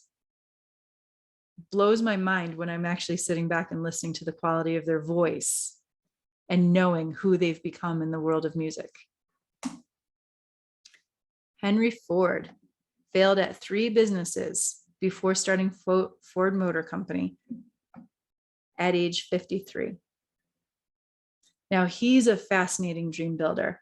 If you ever read a biography, let it be his. He can teach you so much about what we're talking about right now. Fear and failure are prerequisites to achieving great dreams. When fear arises, what can you do? So this is the time when you reconnect to your dream. Okay. I don't know if you've heard the story of Edison, but he failed. It was like 9,999 times before he came up with the incandescent light bulb that he created. And I'd say that we know today, but we don't even have those light bulbs anymore. But he had that many prototypes before he found the one that actually worked. What he did was he kept coming back to the principle of, I want to create electric light to light people's homes.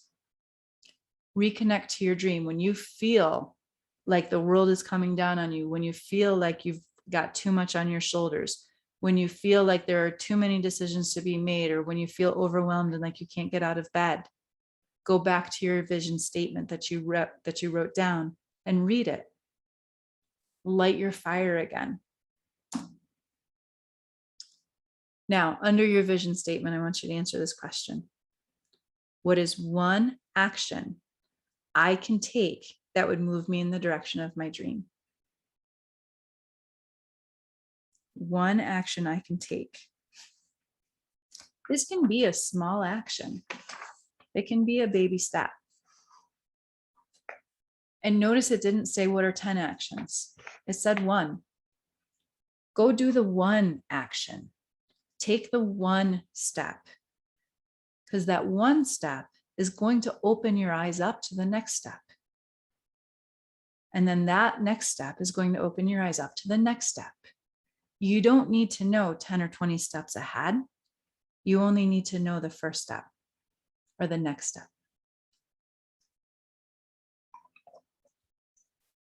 Now, I know we're going over in time, and I just want to honor your time. If you need to go, I completely understand. Again, you will get a recorded copy of this in your email, and it should come either later today or early tomorrow. So if anybody needs to go, please feel free. If you can hang in with me, we're getting to the end, that gift. And if you do need to go, the gift will be offered to you. So don't worry about missing out on something. Okay. Now, with this one move, I now want you to ask yourself, what would I do if I didn't think it was impossible? Because sometimes we limit our steps to what we believe is possible. So what if you stepped into the realm of the impossible? What's one step that you can take that feels impossible right now? Be willing to write that one down. And think of red triangles and green circles.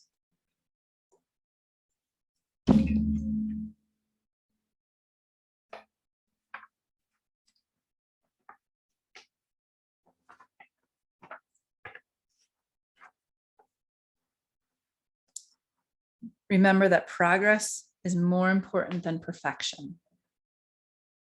So taking little steps at a time, far more important than taking the perfect step.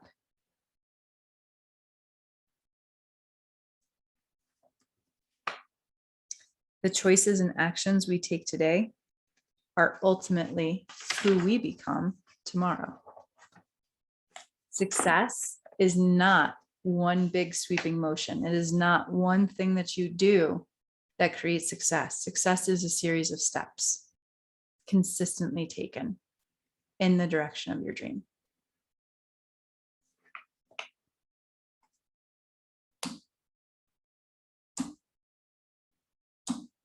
Okay, so what we've covered today: principle number 1, designing your dream.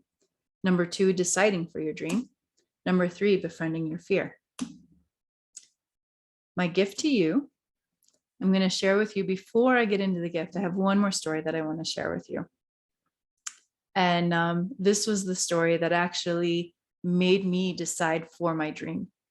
So I was a teacher at the time. If anybody knows about teacher salaries here in Colorado, they're pitiful. I took about a $20,000 pay cut in order to come to Colorado. So honestly, I was in my 10th year of teaching, making about $30,000. I knew that teaching wasn't what I wanted to do. I had an incredible lack mindset, huge lack mindset. I was so afraid of money at the time. And this opportunity to get my life coaching certification came into my vision. And, I did I took all of the steps. I watched the video, I had a phone call, I watched the follow-up video, I had a follow-up phone call. And in that follow-up phone call, I found out that the life coaching certification that I wanted to take was going to cost $6,500. Now, to describe to you the contraction that happened in that moment of my entire body just closing in and saying, there is no freaking way I could come up with $6,500. In my mind, that may have been 100,000. It may have been 2 million. All of those numbers were the same to me. $6,500 was far more money than I had ever spent on myself doing anything other than getting my college degree. And that took about 15 years to pay off. So I did not see the possibility of me getting the certification that I wanted to, simply because of the money. The money was holding me back.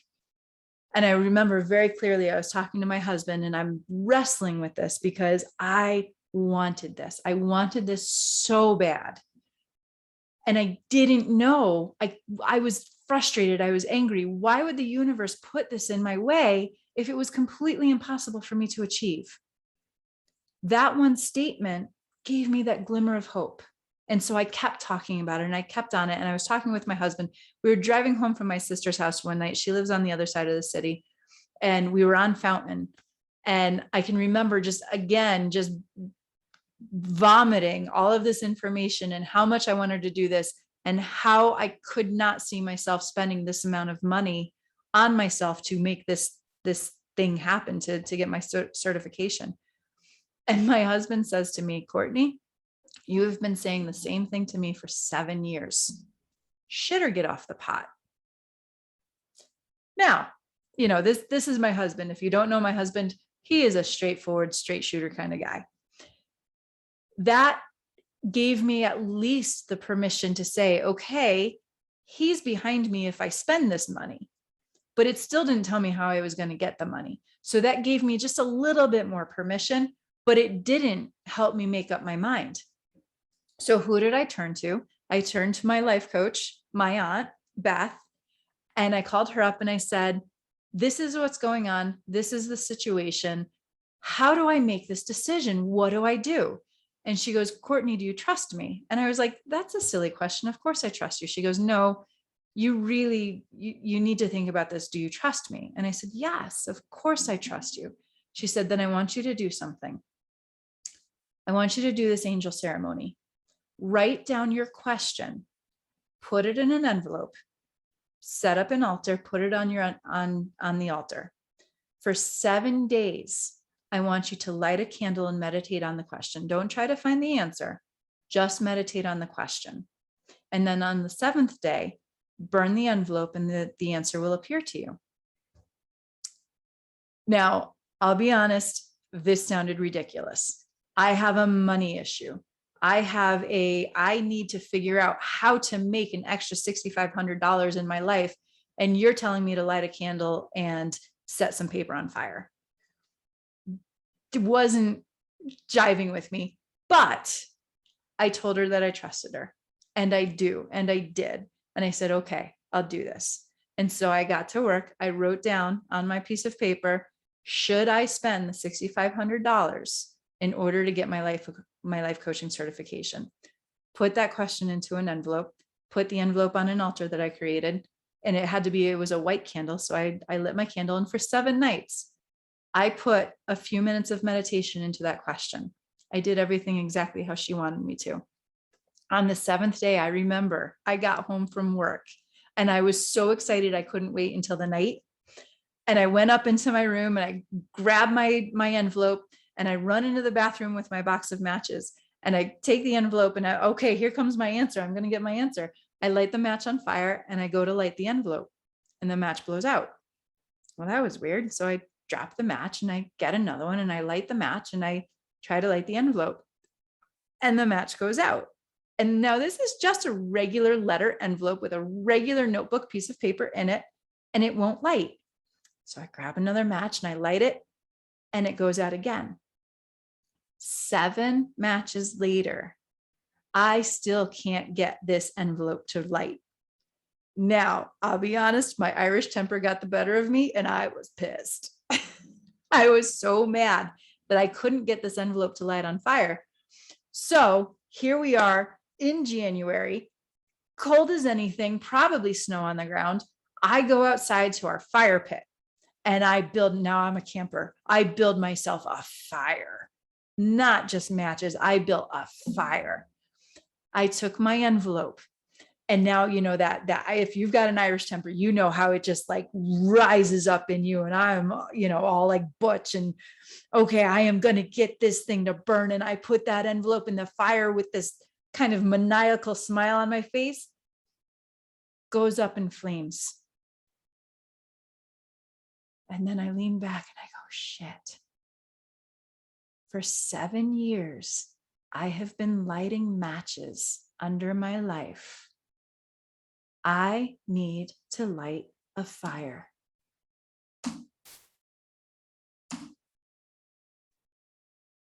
There was my answer.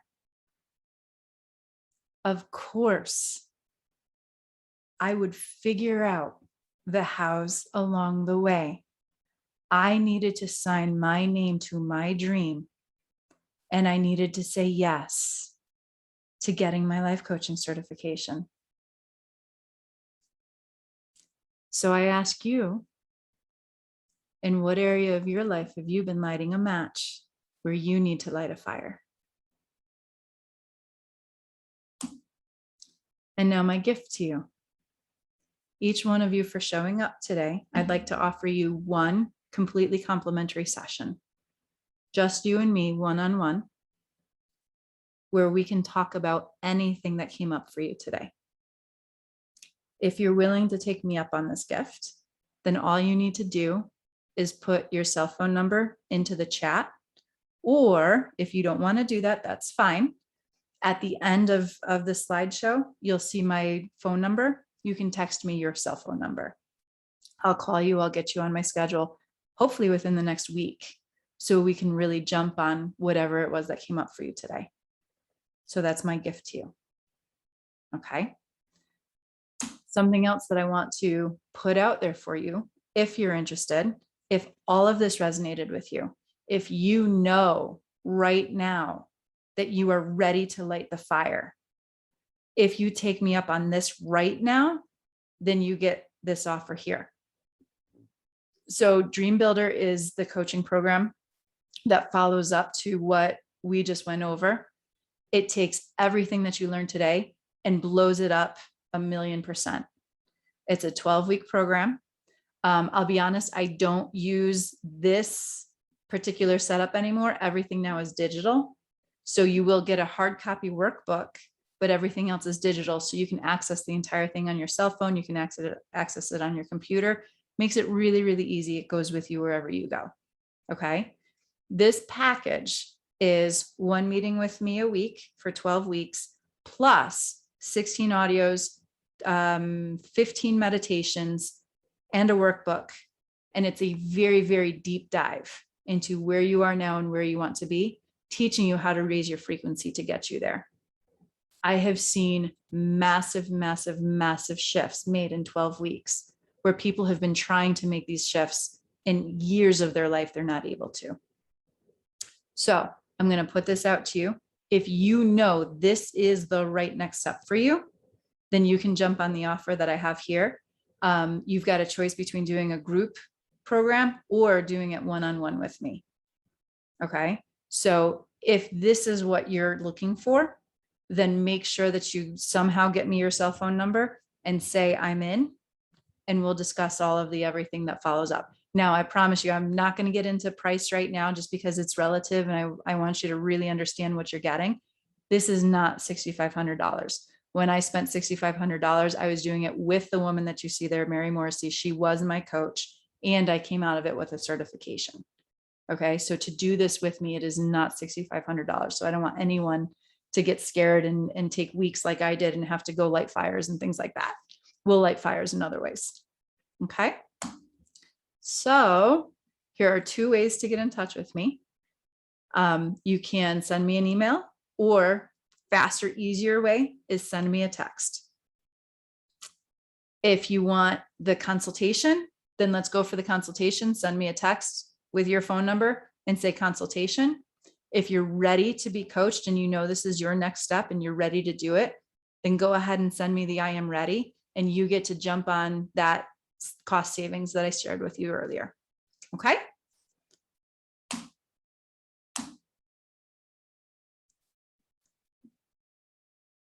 Now, sorry. I wanted to share this with you. Until one is committed, there's hesitancy. The chance to draw back is always, the chance to draw back, always in effectiveness. So decide for yourself if you are committed to your dream.